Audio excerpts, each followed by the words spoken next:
जय हनुमान जय हनुमान जय हनुमान।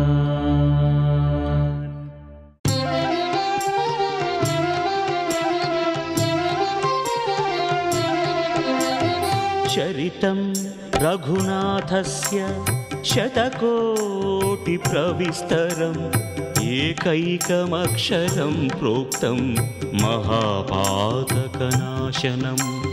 ध्यात्वा नीलोत्पलश्यामं रामं राजीवलोचनं जानकीलक्ष्मणोपेतं जटामकुटमण्डितं सासितूणधनुर्बाणपाणिं नक्तं चरान्तकम् स्वलीलया जगत्त्रातुम् आविर्भूतमजं विभुं रामरक्षां पठेत् प्राज्ञः पापघ्निं सर्वकामदां शिरो मे राघवः पातु फालं दशरथात्मजः।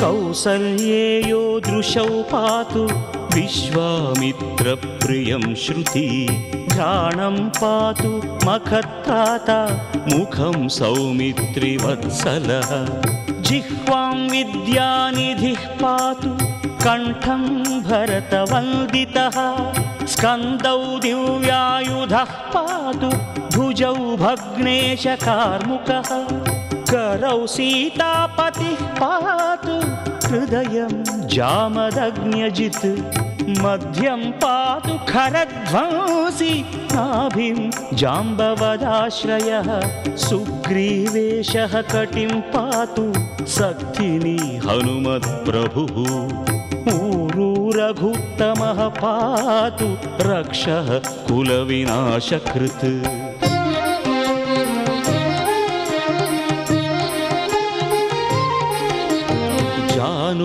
सेतुकृत्पातु जङ्घे दशमुखान्तकः पादौ विभीषणश्रीदः पातु रामोऽखिलं वपुः एतां रामबलोपेतां रक्षां यः सुकृती पठेत् सचिरायुः सुखी पुत्री विजयी विनयी भवेत् पाताल भूतल व्योमचारिणः छद्मचारिणः न द्रष्टुमपि शक्तास्ते रक्षितं रामनामभिः रामेति रामभद्रेति रामचन्द्रेति वा स्मरन् नरो न लिप्यते पापैः भुक्तिं मुक्तिं च विन्दति।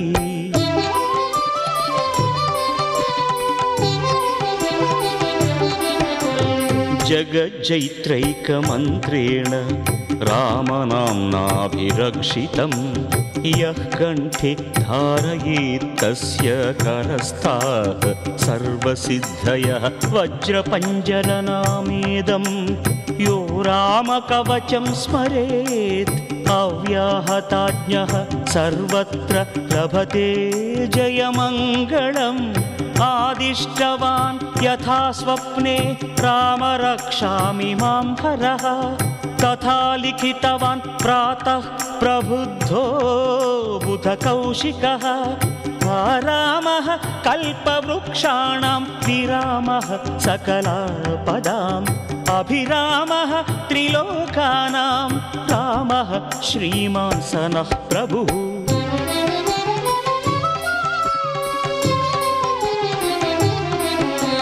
तरुणौ रूपसम्पन्नौ सुकुमारौ महाबलौ पुण्डरीकविशालाक्षौ क्षीरकृष्णाजिनाम्बरौ फलमूलाशिनौ दान्तौ तापसौ ब्रह्मचारिणौ पुत्रौ दशरथश्चैतौ भ्रातरौ रामलक्ष्मणौ शरण्यौ सर्वसत्त्वानां श्रेष्ठौ सर्वधनुष्मतां रक्षकुलनिहन्तारौ त्रायेतां नो रघुत्तमौ आत्तसज्जधनुषा विशुस्पृशा वक्षयाशुगनिषङ्गसङ्गिनौ रक्षणाय मम रामलक्ष्मणावग्रतः पथि सदैव गच्छताम्।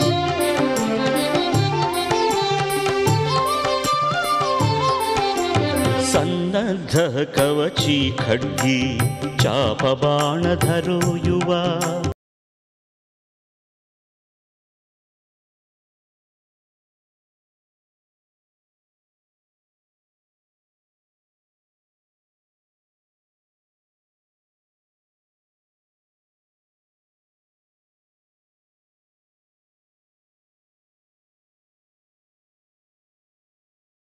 पराक्रमः इत्येतानि जपन्नित्यं मद्भक्तः श्रद्धयान्वितः अश्वमेधादिकं पुण्यं सम्प्राप्नोति न संशयः। रामं दूर्वादळश्यामं पद्माक्षं पीतवासनं स्तुवन्ति नामभिर्दिव्यैः न ते संसारिणो नराः। रामं लक्ष्मणपूर्वजं रघुवरं सीतापतिं सुन्दरं काकुत्स्थं करुणार्णवं गुणनिधिं विप्रप्रियं धार्मिकम् राजेन्द्रं सत्यसन्धं दशरथतनयं श्यामलं शान्तमूर्तिं वन्दे लोकाभिरामं रघुकुलतिलकं राघवं रावणारिम्।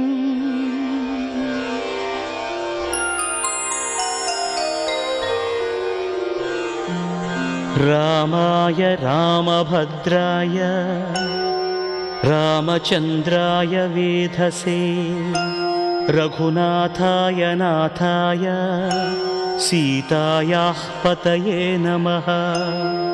श्रीराम राम रघुनन्दन राम राम श्रीराम राम भरताग्रज राम राम श्रीराम राम रणकर्कश राम राम श्रीराम राम शरणं भव राम राम।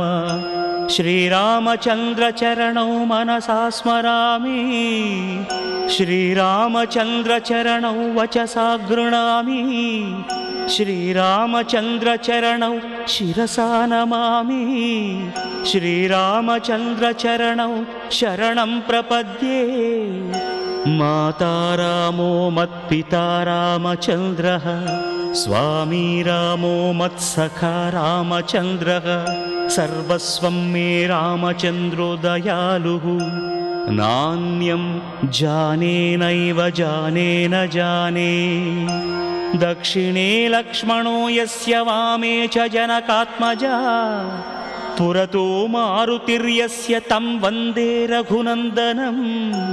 लोकाभिरामं रणरङ्गधीरं राजीवनेत्रं रघुवंशनाथं कारुण्यरूपं करुणाकरं तं श्रीरामचन्द्रं शरणं प्रपद्ये। मनोजवं मारुततुल्यवेगं जितेन्द्रियं बुद्धिमतां वरिष्ठं वातात्मजं वानरयूथमुख्यं श्रीरामदूतं शरणं प्रपद्ये।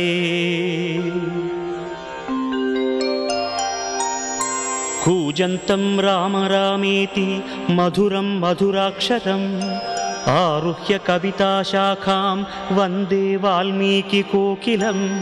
आपदामपहर्तारं दातारं सर्वसम्पदां लोकाभिरामं श्रीरामं भूयो भूयो नमाम्यहम्।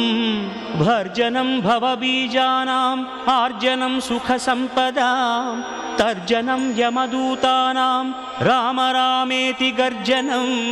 रामो राजमणिः सदा विजयते रामं रमेशं भजे रामेणाभिहता निशाचरचमू रामाय तस्मै नमः रामान्नास्ति परायणं परतरं रामस्य दासोऽस्म्यहं रामे चित्तलयः सदा भवतु मे भो राम मामुद्धर श्रीराम राम रामेति रमे रामे मनोरमे सहस्रनाम तत्तुल्यं रामनाम वरानने इति श्रीबुधकौशिकमुनिविरचितं श्रीरामरक्षास्तोत्रं सम्पूर्णम्।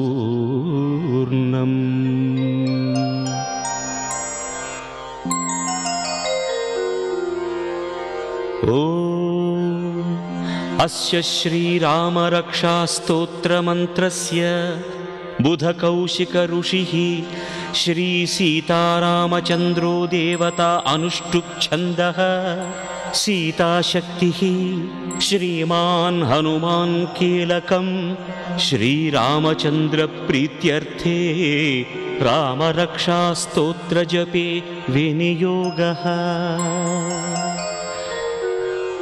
ध्यानं ध्यायेदाजानुबाहुं धृतशरधनुषं बद्धपद्मासनस्थं पीतं वासोवसानं नवकमलदलस्पर्धिनेत्रं प्रसन्नं वामां कारूढसीतमुखकमलमिळल्लोचनं नीरदाभं नानालङ्कारदीप्तं दधतमुरुजटामण्डलं रामचन्द्रम्।